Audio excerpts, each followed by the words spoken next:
오늘도 제가 한두 가지 좀 미리 말씀을 좀 드리는데, 뭐 그렇게 긴장하거나 그럴 거 없어요. 한 가지 중요한 거는 우리가 이제 술자리의 담소를 나누는 거하고,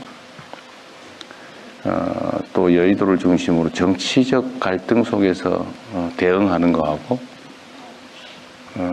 국민의 삶과 국가의 운명을 놓고 행정을 직접 집행하는 것은 전혀 차원이 다릅니다. 술자리에서 뭐 이런저런 얘기하고 뭐 틀려도 괜찮고 약간의 고의를 섞어서 거짓말을 해도, 소위 말하는 흰소리를 해도 뭐 상관 있어요. 술자리 끝나면 그만이고 잊어버리면 그만이죠. 그 상관없어요. 그럴 때는 거짓말을 하든 왜곡을 하든 농담을 하든 뭐 상관 있어요.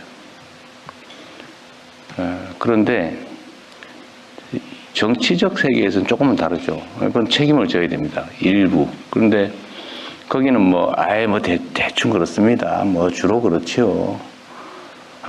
대체로 그렇습니다. 뭐 우리 상관없어요. 그냥 모면만 하면 되잖아요. 특히 우리 같은 정치 현실에서는 그렇게 하는 게 뭐 마치 실력처럼 느껴지기도 합니다. 질문에 답을 안 하고 엉뚱한 소리 하고, 뭐 저도 가끔씩 그럴 때가 있죠. 아주 곤란한 질문하면 딴 얘기로 슬쩍 넘어가고. 뭐 그건 정치 세계니까요. 서로 공격을 주고받는 관계니까 그럴 수 있습니다. 근데 그것도 너무 지나치면 안 되겠죠. 국회 가서 거짓말해서 위증죄로 처벌받고 이러면 안 되잖아요. 왜냐하면 국회도 공식적인 국민의 업무를 대리한 공간이기 때문에 그렇습니다. 그런데 이 행정 집행을 하는 장에서는 여러분과 저는 상사와 부하 직원의 관계 있죠. 지휘 관계에 있습니다. 그리고 상사들은 다 알 수 없어요. 저 장관들, 처장도 계시지만 그거 어떻게 다 알겠어요? 소관사부터 100% 다 아세요? 그 실무자도 자기 업무에 대해서 100% 안다고 하기 어려워요. 그 엄청난 업무 영역에 걸친 복잡한 일들 다 어떻게 알겠어요? 모르는 게 당연한 겁니다. 그러나 모르는 게 잘한 건 또 아니에요. 최선을 다해서 알아보고 자기 업무는 최소한 중요한 부분을 파악하고 언제든지 서면 없이도 설명할 수 있을 정도는 돼야죠. 물론 처음에는 그게 안 되겠지만 시간이 지나면 당연히 해야 되는 일입니다. 그래서 업무 파악하는데 보통 뭐 6개월, 아주 길게 잡으면 한 1년쯤 걸린다는 얘기도 있어요. 그래서 장관들이 취임하면 업무 파악하고 행사 다니다가 그냥 집에 간다 이런 얘기도 있어요. 우리 두 분 장관님 그러지 않으실 거죠. 워낙 뛰어나시니까. 어쨌든 그 기간을 최소한 줄이는 게 중요해요. 업무 파악을 빨리 해야죠, 당연히. 담당 국장이 되든 실장이 되든 뭐 과장이 되든 당연히 승진을 해서 또는 전보를 해서 그 업무를 맡으면 그 업무는 뭐 밤은 새지 못할지라도 최선을 다해서 빨리빨리 파악을 해야 돼요. 그러라고 자리 주고 수당 주고 권한 주고 하는 거 아닙니까? 이건 너무나 당연한 일이고, 특히 행정조직 내에서는 어제도 내가 얘기했지만 허위 보고를 하면 상사는 그 얘기를 믿을 수밖에 없어요. 그걸 파악하고 알고 있는 경우는 우연이거나 아주 희귀한 경우죠. 그런데 이게 상사들은 그걸 모르는 경우가 많습니다. 그래서 아주 악의적인 사람들은 그걸 활용을 하죠.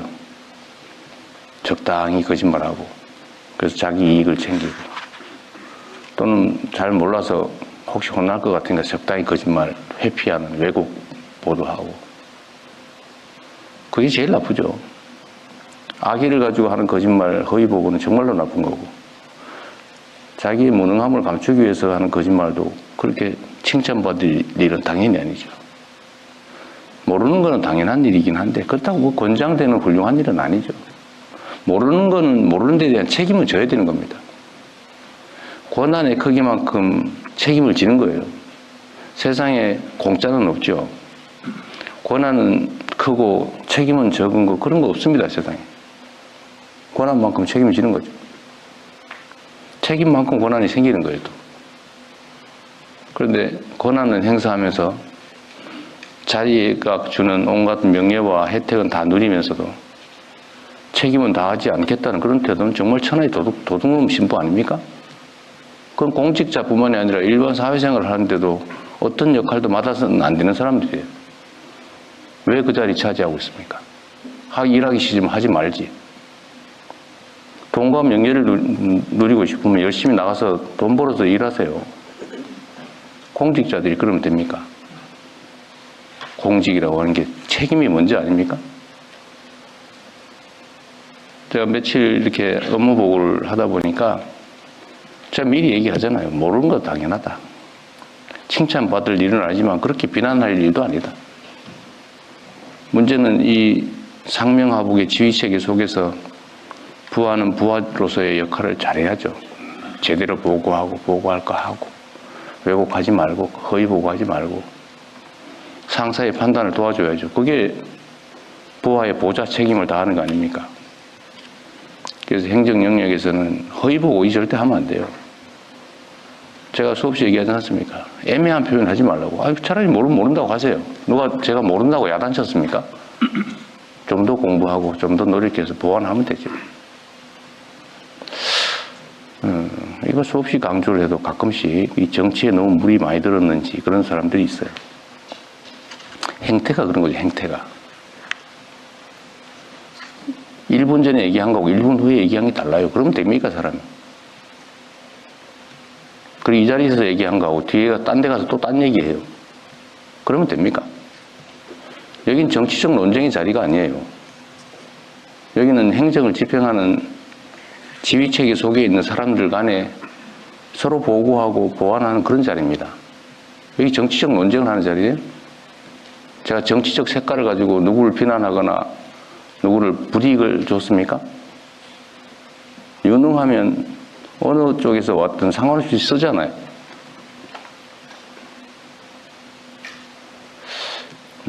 어쨌든 이것도 하나의 풍토의 문제죠. 특정 개인의 문제라고 하기는 어렵습니다. 그러나 분명한 것은 행정과 정치는 명확하게 구분된다. 이 자리는 행정을 하는 자리다. 그리고 여기는 지휘하고 명령하고 따르는 행정 영역이다. 정치적 논쟁의 자리가 아닙니다. 왜 그걸 그렇게 악용을 해요? 다시 한번 말씀드리지만 모를 수 있어요. 그리고 이 국민들이 쳐다보시면서 다 알아요. 여러분 참 놀랍지 않습니까? 저는 국민들의 집단지성을 언제나 믿고 있는 사람이고 또 그 믿음 때문에 이 자리까지 왔는데 그 이유가 아주 단순해요. 우리는 두 개의 눈, 두 개의 귀, 하나의 입으로 말하고 듣고 느끼고 그러죠. 그런데 우리 국민들은 1억 개의 눈을 가지고 있고요. 1억 개의 귀를 가지고 있고 입은 무려 5천만 개예요. 서로 실시간으로 소통하면서 우리가 느끼는 것 이상의 것을 느끼죠.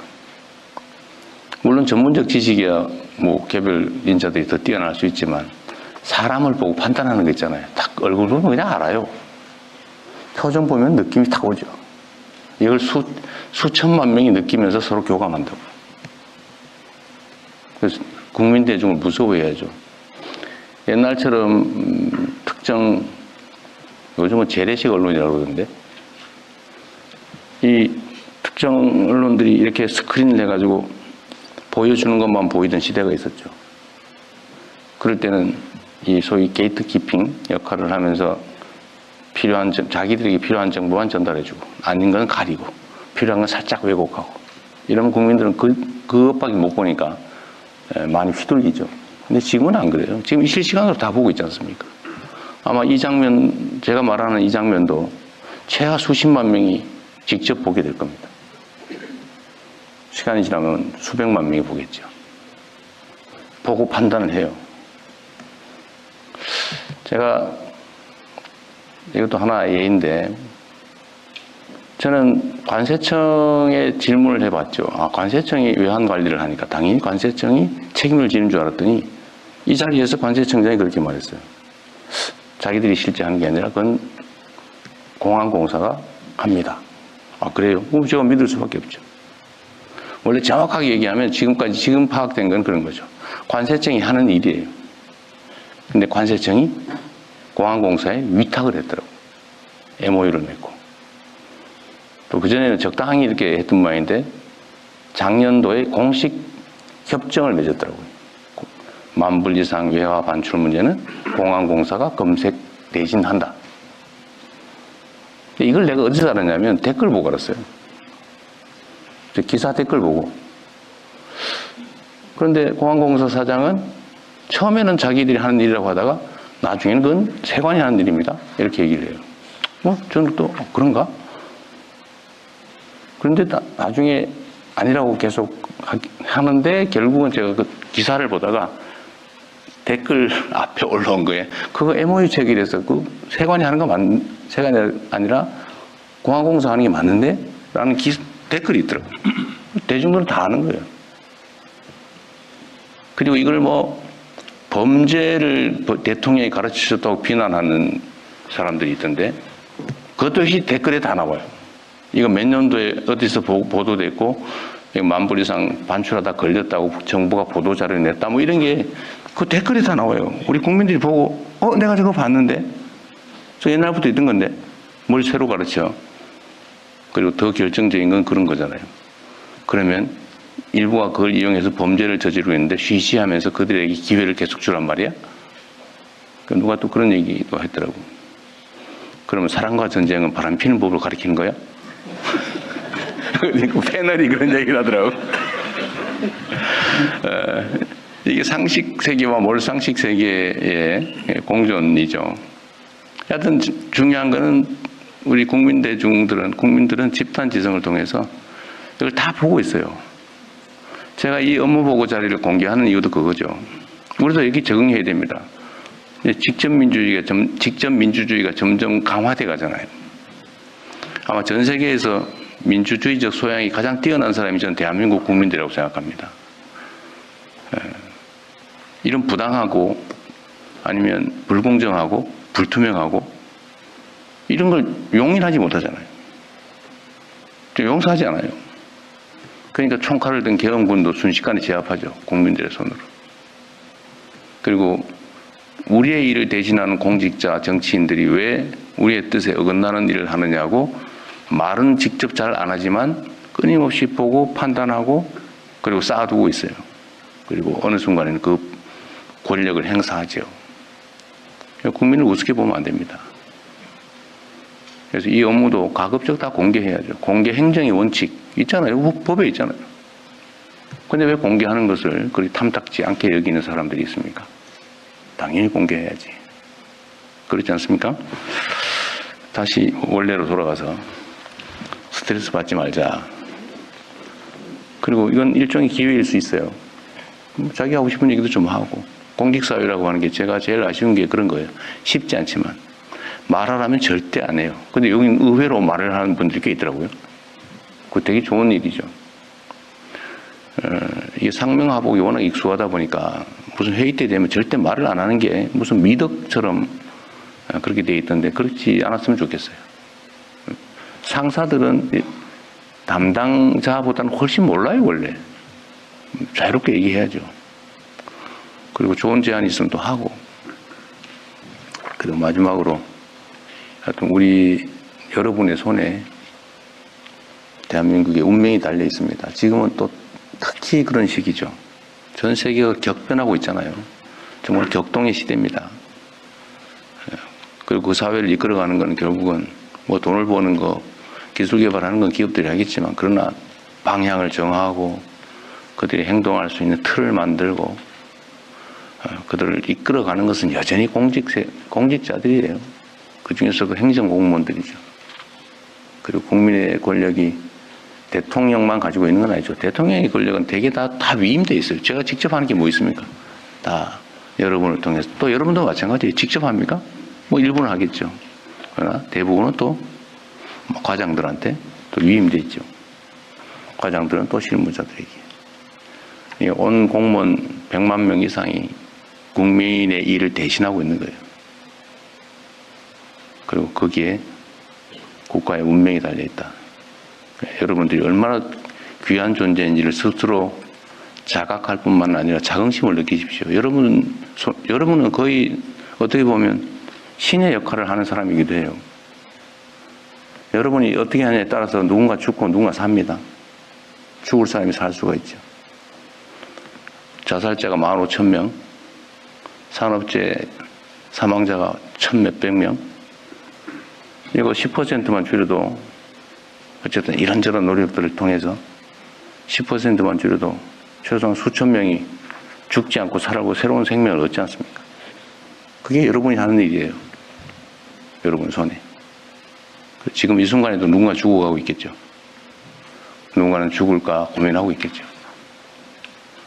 그런 문제를 우리가 해결하는 사람들입니다. 그리고 그게 선이나 아니면 그냥 인심 쓰는 게 아니고 의무죠, 의무. 너무 무거운 얘기를 한 것 같은데, 자, 한 2시간 했지만 즐거운 마음으로 한번 해봅시다. 네, 고맙습니다.